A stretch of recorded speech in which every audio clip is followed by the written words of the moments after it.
Ito na nga po pala yung paglalaga namin. Aunin na namin. Ito ang gagawin namin dyan. Ganito. Aray ko. Lagyan natin dito. Yan. Tanggalin natin dito. Ito na guys. Yan natin. Lagyan na natin dito.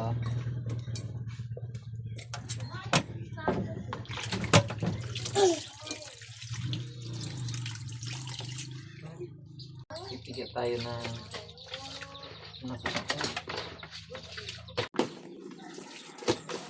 guys, pangalawang pangalawang piga bago natin diyan ilalagay sa pangalawang piga bago to ilalagay na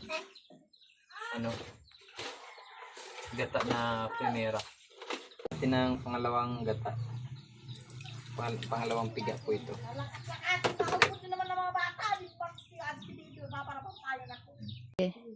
Siyempre guys, di natin kakalimutan yung asin.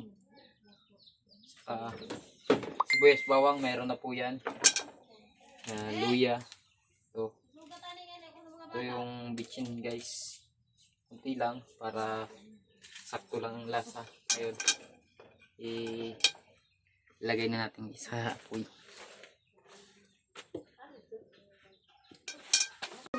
Yun guys. Oh, sarap. Okay na po.